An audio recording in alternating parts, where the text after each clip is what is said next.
My friends back in the United States, madami, hindi ko na mention yung mga name, pero hi, I'm in the radio. Okay, thank you very much, Chat. Okay, Jeff?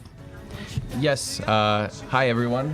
This is Jeffrey. You're listening to RPN Radio. Just wanted to give a quick shout out to everyone in the United States. Most importantly, my family, my mom Elsa, my dad Fabian, my sister Melissa, and of course my little brother Mark.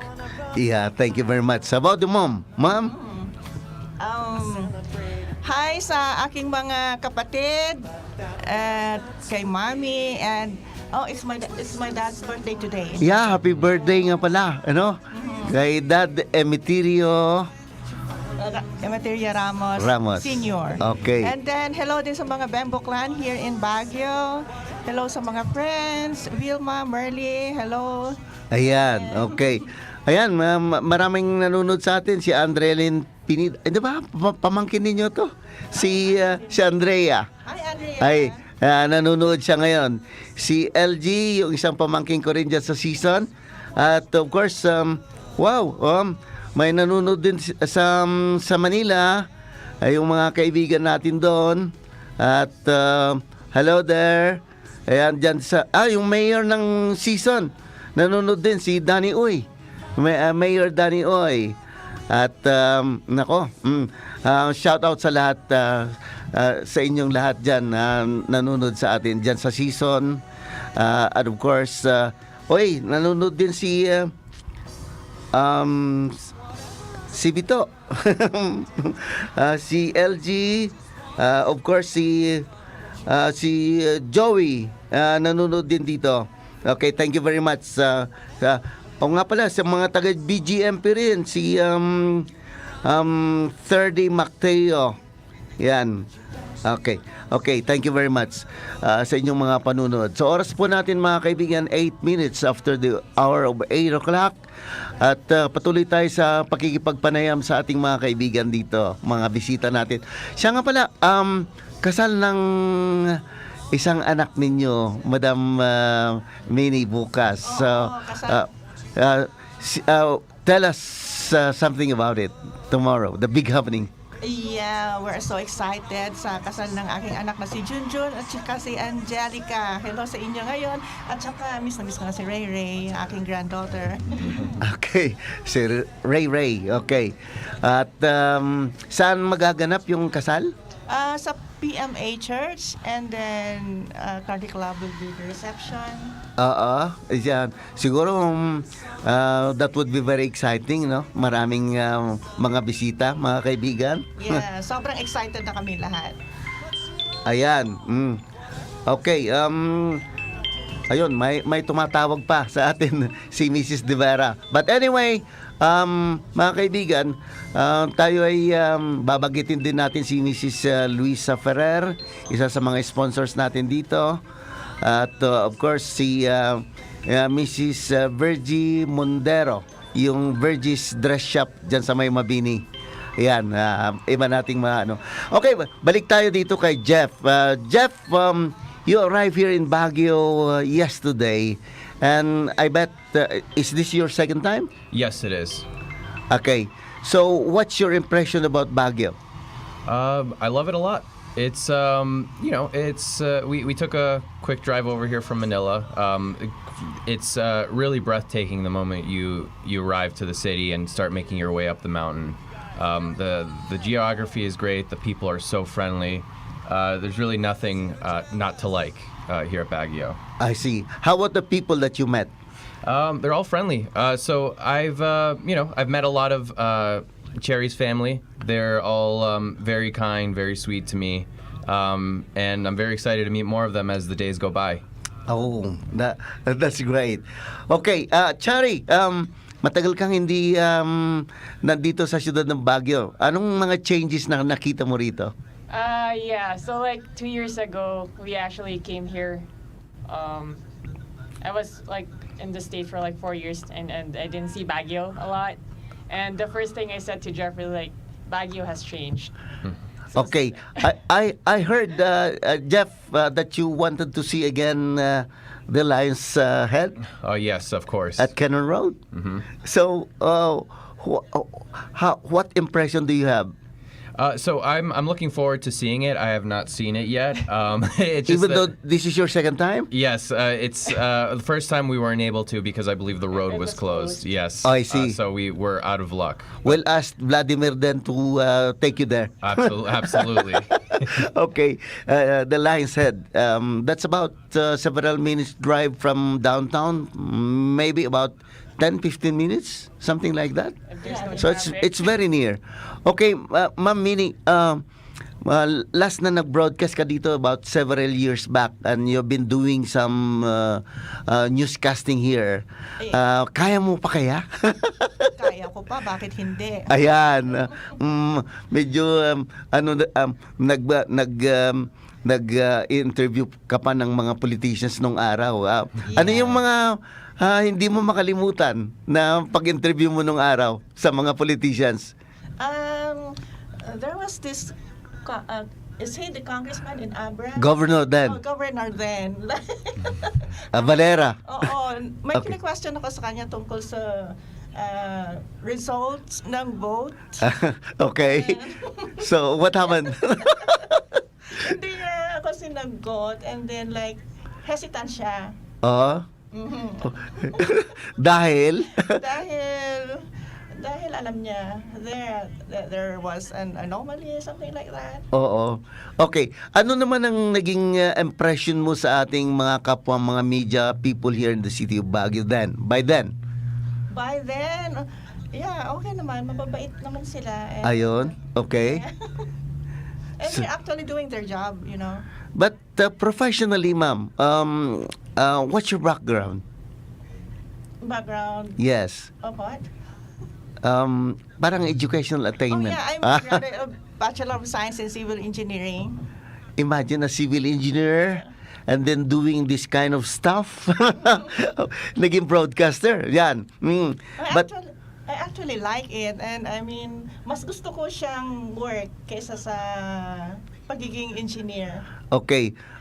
Narinig ko rin na marunong daw kayong mag-bake at saka magluto. Yeah. Yung culinary expertise ninyo. I actually, nagkikater din ako sa US. Oh my God. Yeah. A caterer, ha? Yeah. Ano yung usually mga yung niluluto ninyo?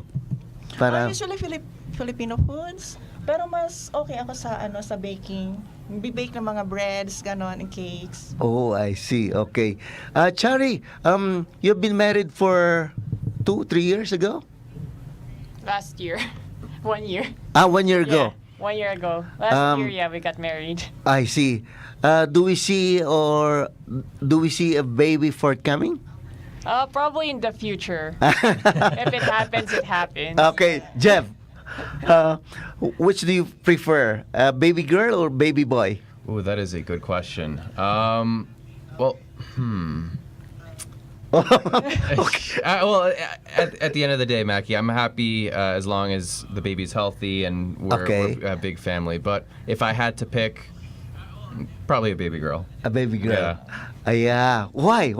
I think one of the reasons for that is that I do see my niece Ray Ray, and I see how adorable she is. She's a great little daughter for my brother-in-law June, and I think I want the same. I see. Okay, that's great. So, how many kids do you intend to have? Another great question. Definitely, I'd like to see 2, maybe 3. I think that would be a nice amount. And the reason being is that I have 2 siblings as well. So I think that was a very important part of my life growing up, having siblings, having a brother and sister. And I'd like the same for my children as well. How about Chari here? At least one. Only? If like they're gonna be twins, fine. That's it. Okay, one boy and one girl. If Yeah. they are twins. Okay. How about the mom, soon to be grandmother? Well, it's up to them. Okay. But I So, like a boy and a girl too. I see. Okay, balik tayo kay Jeff tatanungin ko lang one of the pressing problems of the US now yung mga illegal immigrants at the border. Let me ask what's your stand as an American there? Excellent question, Macky. So I think my stance is going to be very similar to the stance that most Americans have at this point, and that is that there needs to be some sort of the amount of illegal immigration has to stop. You're seeing a very big shift in the American culture where they do see the amount of they're actually seeing it on a first-hand basis, the amount of illegal immigrants that are coming across the border. A lot of them have been going into so-called sanctuary cities in New York. Like the blue states? Yes. In the Northeast, you have New York, Massachusetts. In the West, you have California. Yes. And they have been getting a lot of the illegal immigrations, and a lot of the people in those areas are seeing it firsthand, the problems that arise when you have an unchecked amount of people coming into the country. Do you consider this as a crisis, as Secretary Mayorkas has been telling the American people? Yes, Mr. Mayorkas. So I don't believe I believe he's downplaying the situation that's been going on, and of course he has to, because he works for the Biden administration, and if he says it's a crisis, then it's a crisis on his hands. Oh my God! Which he cannot say. But yes, so I don't agree with that. I agree it's a full-fledged crisis, and it needs immediate action, whether that's a border wall or we need to start enforcing the rules that we have in our country. That's true, yeah. 2024 is an election year. What do you foresee?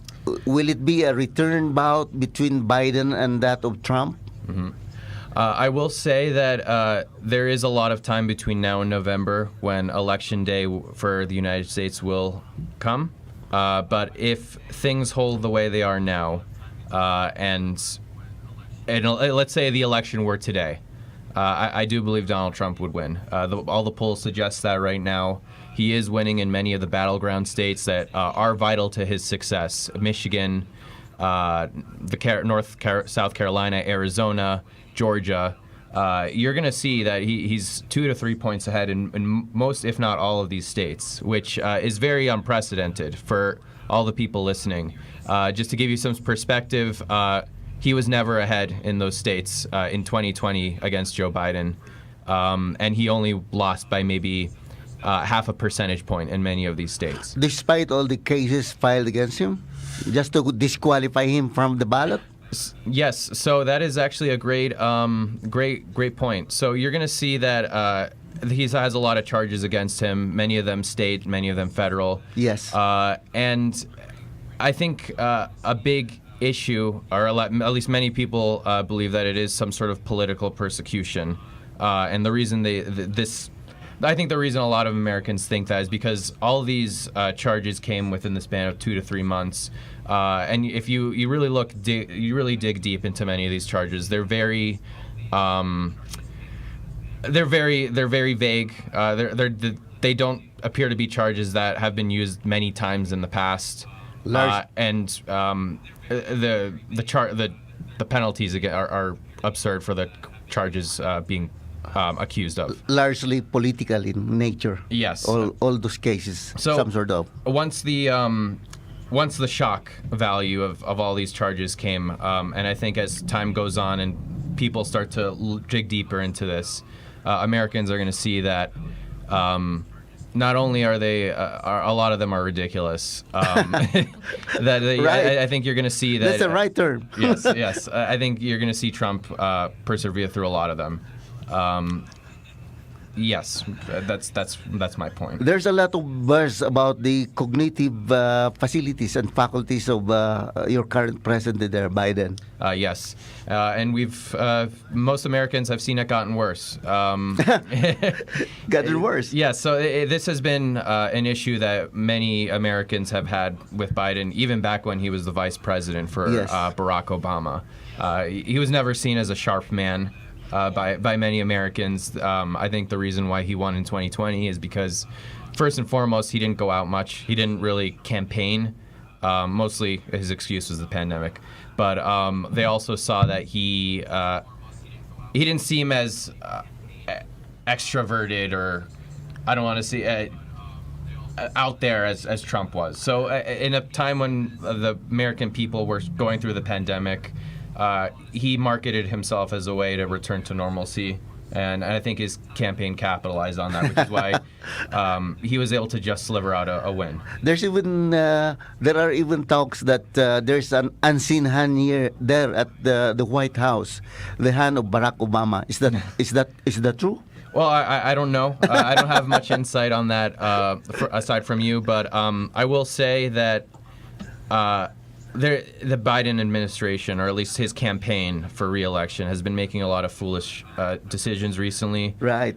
Most recently, about 3 to 4 weeks ago, there was a classified documents case against Biden.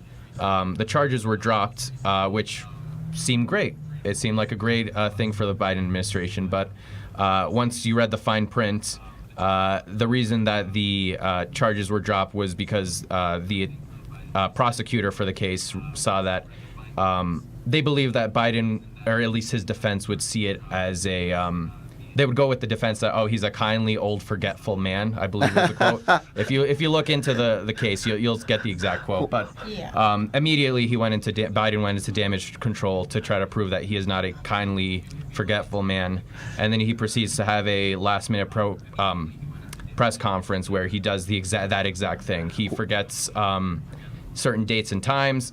In fact, there was a point in that 7 to 10 minute press conference where he confused the country of Egypt with Mexico.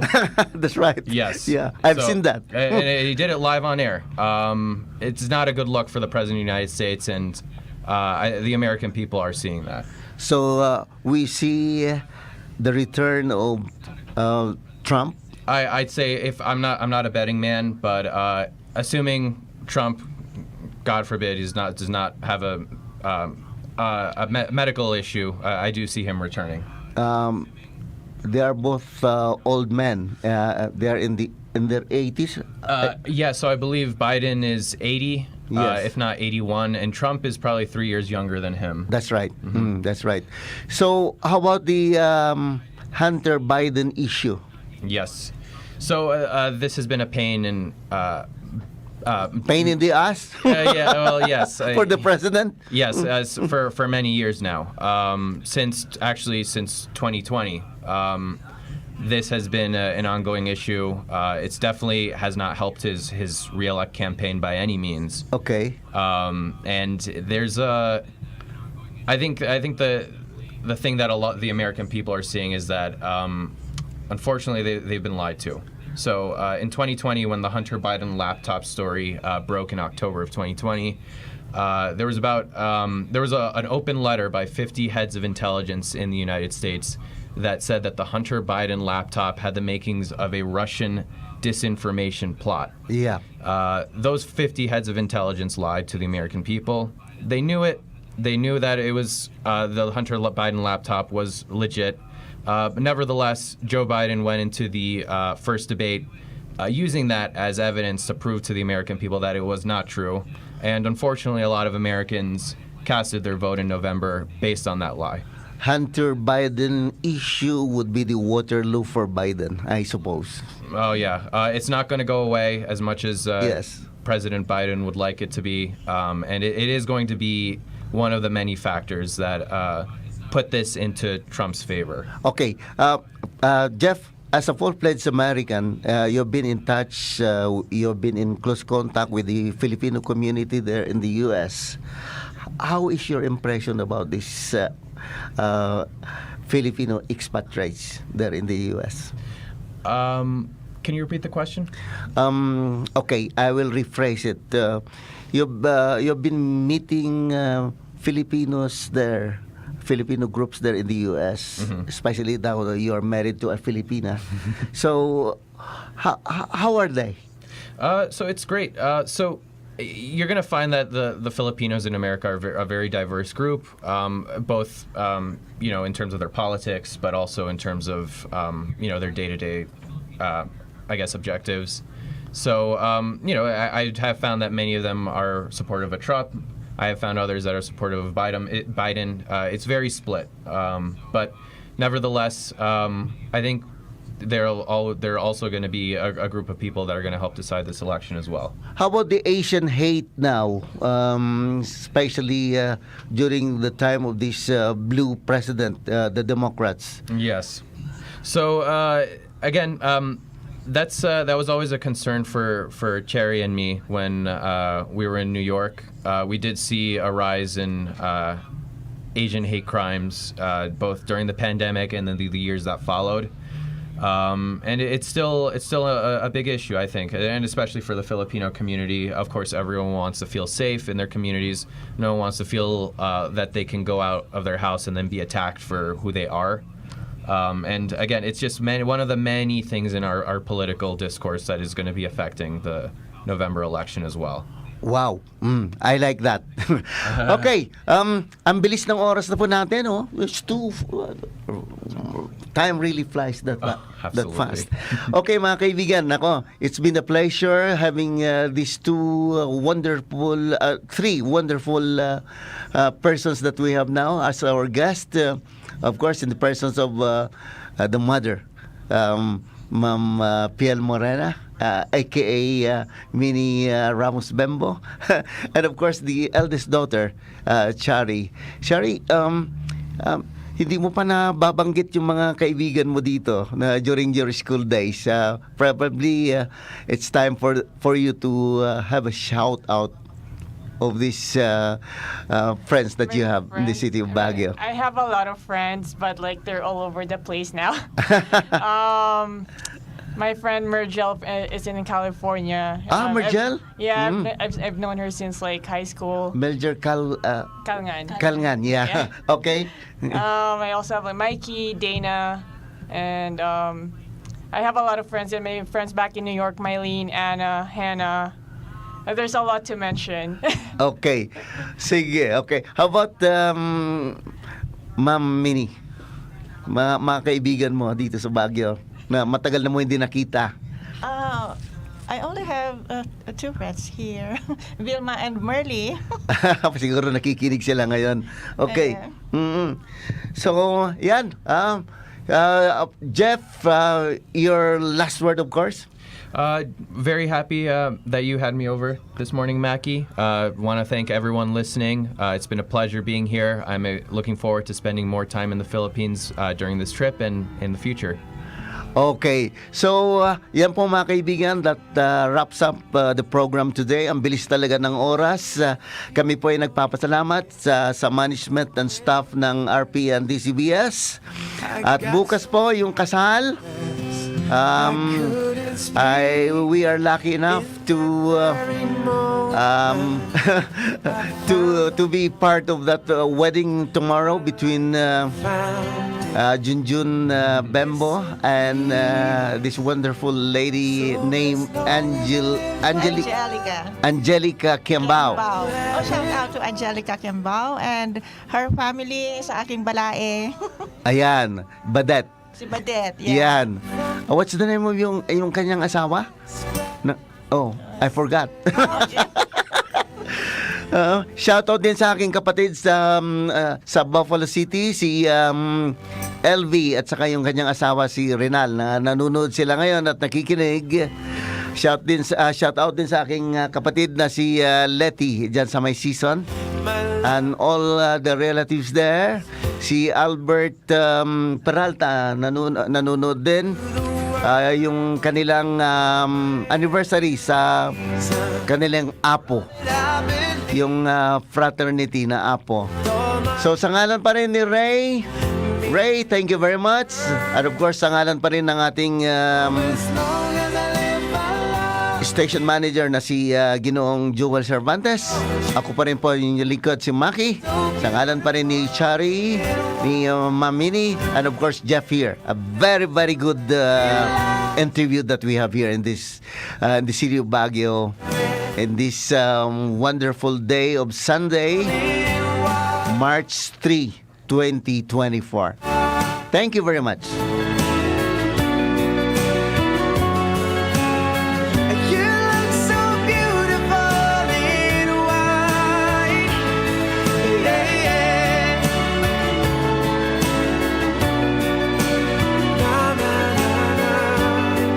So beautiful in white.